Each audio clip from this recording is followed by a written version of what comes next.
I love Diwata. And I'm so proud to whatever she has.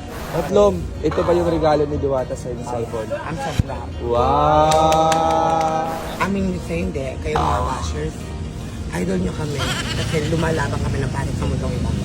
Tandaan, ang inggit, ang pinakamalalang sakit ng lipunan. Mga bashers, tatanda at lilipas din kami.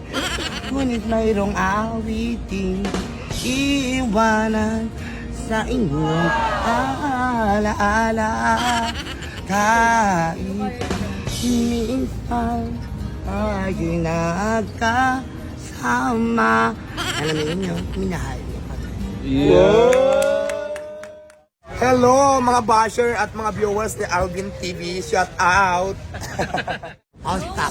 Na-miss ka na ni, Stop. ayun, sige. Look and Listen. baby. That's my philosophy. Ayaw mo na makita sa Diwata. Si Oh, I Diwata. never said that. Kailan She's ka... always been a friend of mine. I love Diwata. And I'm so proud to whatever she has. At Lom, ito ba yung regalo ni Diwata sa inyong cellphone? I'm so proud. Wow! Ba't sabi na wala daw? Ha? Sabi na wala. Sabi lang nila yun kasi nga hindi ko pinapakita. Ayoko kasi nangyayabang ako sa mga bagay-bagay. I just humble myself to all the people. Okay. Wow. So, ito, klaro mo, hindi nawala yung cellphone na binigay Oh ni... well, dadagdag ko pa yan kung bibigyan mo sa akin. Gusto namin marinig yung mensahe mo kay Diwata. Diwata, I'm so proud of you. Do not change to whatever money that you have on your pocket nowadays because money is just for the earth. But we have to live life for God. So ano na masasabi doon sa mga basher ni Diwata? Keep on coming. Dahil sa inyo, lalo kami sisikat. Dahil sa inyo, magkakapera kami. Wow. And, I mean, hindi, kayo mga bashers, idol nyo kami. Kasi lumalaban kami ng parit sa mundong iba. Yeah. May meron ka bang tagahanga ano? ka kaagad, oh. May tagahanga ka agad. Tandaan nyo, ang pagpapakatotoo sa iba ang napakahirap gawin. Pero kapag kahit ginagawa mo, ito ang iyong premyo sa buhay, tsak, magkasarap, sambayan ng Pilipino. Yo, galing.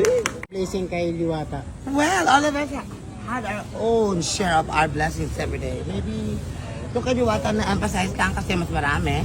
Pero ikaw, dito sa sarili mo, huwag ka maingit sa kanya kasi may blessing ka na araw. Like, ano, pagising ng umaga, Yeah. Kumain ka, uminom ka ng kape, huminga ka pa. Oh my goodness, that's a big blessing. At magdasal. yun.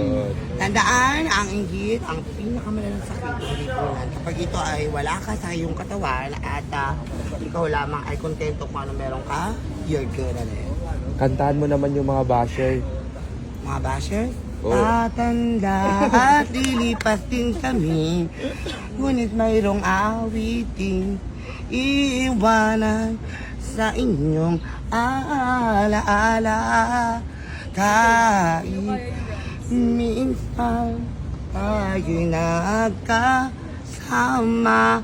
Alam niyo, minahal niyo kami. Yun.